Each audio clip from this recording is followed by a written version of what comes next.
अफगानिस्तान के अंदर पिछले कई सौ साल के अंदर बहुत सारी ग्रेट गेम्स हुई हैं और अपने स्ट्रेटेजिक लोकेशंस की वजह से हमेशा अफगानिस्तान सदियों से लेकर आलमी पावर्स की नज़रों में रहा है। लेकिन पिछली जो दो ग्रेट गेम्स हुई हैं, एक तो सोवियत यूनियन वाली और दूसरी अमेरिका की जो इन्वेजन थी, इन दोनों ग्रेट गेम्स के शुरू में इंडिया उस साइड पे रहा जो कि पावर में थी।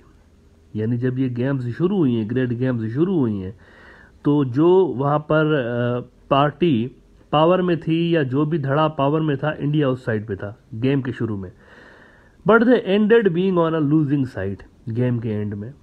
लेकिन शिकस्त खाने के बाद जो है वो अपने एसेट्स के हवाले से भी काफ़ी उनका जो ट्रैक रिकॉर्ड है काफ़ी ख़राब रहा है। इंडिया का इंतहाई नामुनासिब रवैया रहा है अपने जो लूजिंग प्लेयर्स थे उनके हवाले से, पहले भी था और अब भी है। सोवियत दौर में जब पाकिस्तान वहाँ पर अफ़गान मुजाहिदीन को सपोर्ट कर रहा था, अच्छा अफ़गान मुजाहिदीन जो है इनकी भी बड़ी अजब सी स्टोरी है। वहाँ जब इंडिया सपोर्ट करता था ये जो सोवियत यूनियन की बिठाई हुई पपेट गवर्नमेंट को, तो तब अफ़गान मुजाहिदीन का नामो निशान भी नहीं था, पाकिस्तान का भी नामो निशान नहीं था वहाँ पर। वो जो हुकूमतें होती थी सोवियत यूनियन की, वो पाकिस्तान के खिलाफ होती थी, एंटी होती थी बहुत ज़्यादा पाकिस्तान के। लेकिन फिर ये जो मुजाहिदीन है ये स्टूडेंट्स थे।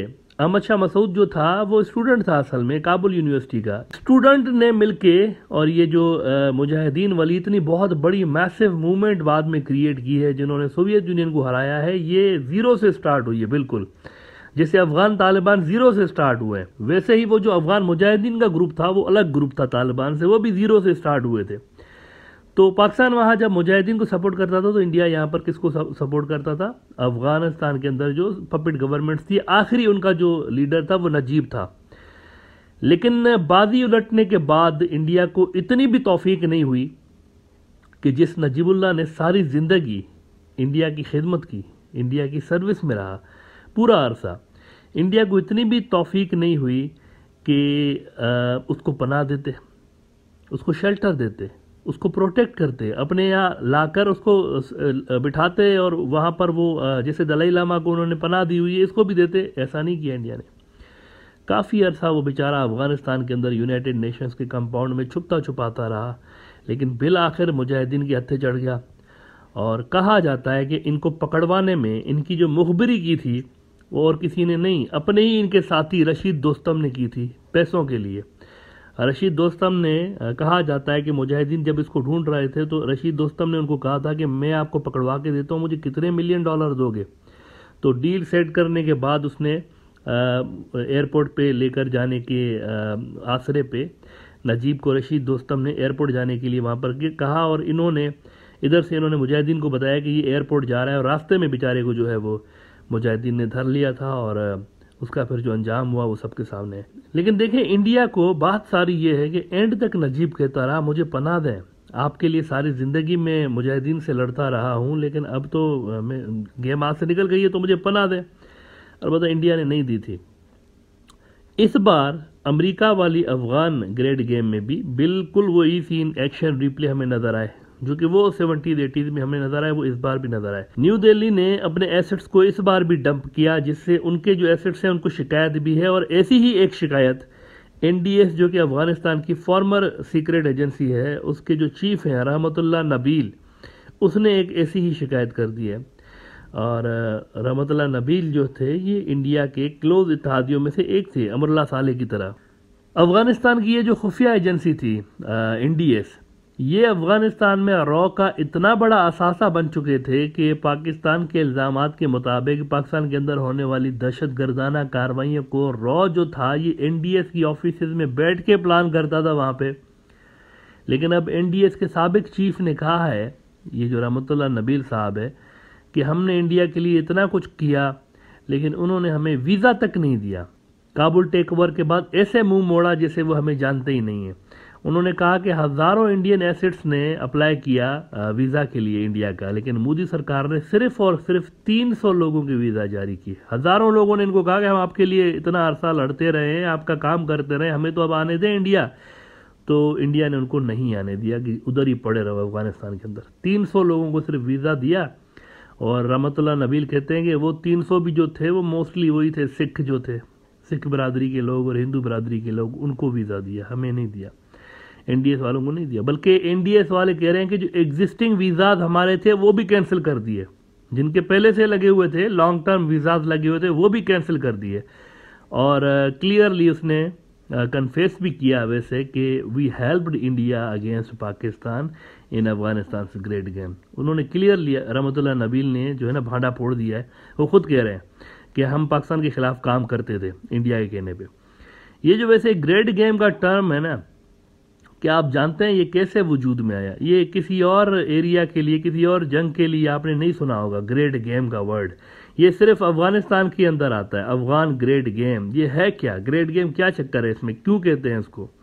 असल में जब अंग्रेज़ों की यहाँ पर हुकूमत थी ना इंडिया के ऊपर, तो आज का उसमें पाकिस्तान और बांग्लादेश भी था, तो तब इस पूरे रीजन में अंग्रेज़ों के जासूस फिरते रहते थे, इंटेलिजेंस ऑफिसर्स, उस ज़माने में भी। ऐसा ही इनका एक इंटेलिजेंस ऑफिसर था, उसका नाम था अर्थर कोनोली।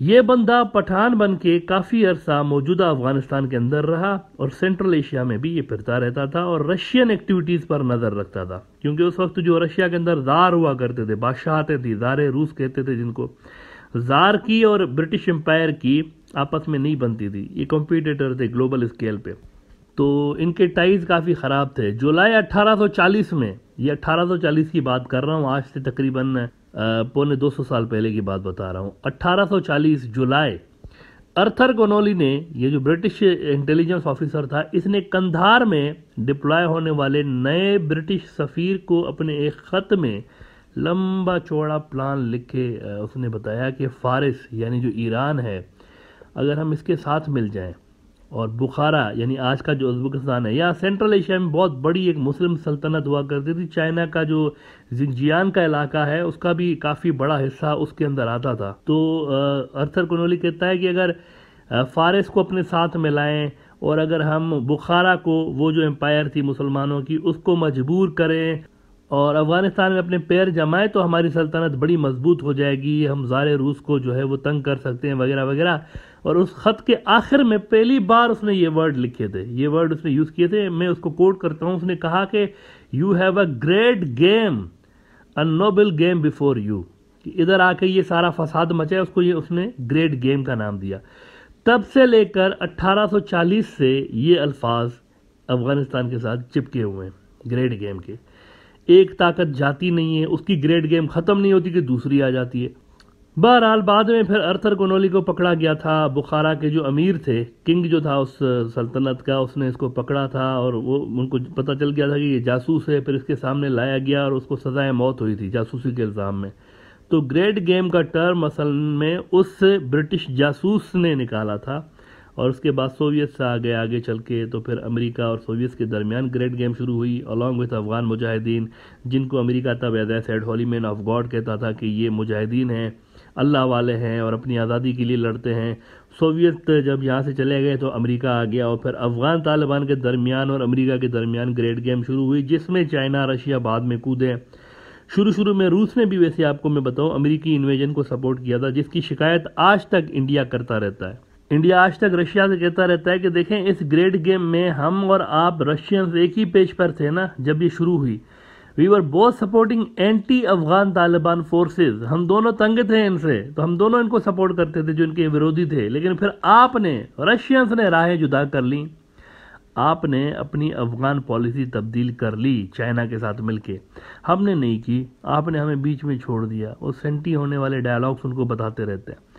अमेरिका जब वहाँ से निकल रहा था तो ये तक कोशिश कहीं ना कहीं हुई है इंडिया की जानिब से कि वो रशिया और सेंट्रल एशियन मुल्कों को इस बात पे कायल कर रहे थे कि CSTO की फोर्सेस भी अगर भेजी जाएं तो भी खैर है अफगानिस्तान के अंदर, क्योंकि तालिबान जो हैं ये रेडिकल हैं, ये पूरे रीजन के लिए ख़तरनाक होंगे। तो सूफी ब्रांड इस्लाम का लेकर आते हैं अफगानिस्तान के अंदर और तालिबान से लड़ते हैं उसके ज़रिए सारे मिलके। इसको कहते हैं वैसे सोशल इंजीनियरिंग। ये जो इंडिया ने आइडिया फ्लोट किया, इसको कहते हैं सोशल इंजीनियरिंग। जब आप किसी सोसाइटी के अंदर अपने घड़े गए वैल्यूज़ बाहर से लाकर इंपोर्ट करते हैं ना, इम्पोज करना चाहते हैं ना किसी भी माशरे में, इसको सोशल इंजीनियरिंग कहते हैं। इंडिया के अंदर भी वैसे मुस्लिम कम्युनिटी के ऊपर कुछ ऐसा ही करने की कोशिश RSS करती रही और बीजेपी, एक अपना बनाया गया सूफीज़म का ब्रांड लॉन्च करने की कोशिश की गई थी मुस्लिम माशरे के अंदर। उसके अंदर वैसे नाम के अलावा कुछ भी इस्लामिक नहीं था। 2016 में बड़ी तेज़ी आई थी इंडिया के अंदर इन कोशिशों में, आरएसएस ने बड़ी तेज़ी इसके अंदर लेकर आए थे। उस ज़माने का आप ज़रा ये इकोनॉमिक टाइम्स देख लें, इंडिया का बड़ा न्यूज़ आउटलेट है, आपको समझ में आ जाएगा कि ये कर क्या रहे थे वहाँ पे। इन्होंने रिपोर्ट किया था कि government to organize Sufi meet to invoke moderate ideology, यानी इस्लाम जिस तरह है वो नहीं, बल्कि जो हिंदुत्व के जो गुंडे हैं जिस तरह वो इस्लाम चाहते हैं ना, जिस तरीके का, वो लाने की कोशिश है। 2016 और उससे पहले 2014 से ही शुरू हो गई थी, लेकिन 2016 से उसमें तेजी आ गई थी। बाकायदा फंड्स एलोकेट हो रहे थे, खर्चा किया जा रहा था इसके ऊपर कि किसी तरह से इसको हम जो है वो इम्पोज कर दें, अपना बनाया गया वर्जन एक सोसाइटी के अंदर लेकर आ जाए। अमेरिका के अफगानिस्तान से निकलने के बाद बिल्कुल यही कोशिशें इंडिया ने अफगानिस्तान में की थी। अपना इजाद किया हुआ आरएसएस का सूफी वर्जन इन्होंने रूस और सेंट्रल एशियंस को बेचने की कोशिश की थी, but nobody was interested in this nonsense. September 2021 America के वहां से जाने के सिर्फ 21 दिन के बाद का जरा आप ये साउथ एशिया मॉनिटर देखें। मोदी सेज एससीओ यानी शंघाई कोऑपरेशन ऑर्गेनाइजेशन, जिसके अंदर पूरा सेंट्रल एशिया भी है, रशिया भी है। Modi says SCO should make common template to write radicalization of Islam, praise Sufism's influence in the region. उनको कह रहे थे सेंट्रल एशियंस को और इनको रशियंस को कि आप सूफीज़म लेकर आ जाएं अफगानिस्तान के अंदर, उसके ज़रिए जो है ना हम काउंटर करते हैं तालिबान को। तो ये तो खैर किसी ने बाय नहीं किया इस तरह के आइडिया को, लेकिन वहाँ जो इंडिया के एसेट्स रहे हैं वो ज़रूर आजकल शिकायतें करते रहते हैं और पोल खोलने में लगे हुए हैं कि इंडिया के कहने पे हमने ये सब कुछ किया पाकिस्तान के ख़िलाफ़, लेकिन हमें बदले में कुछ नहीं मिला।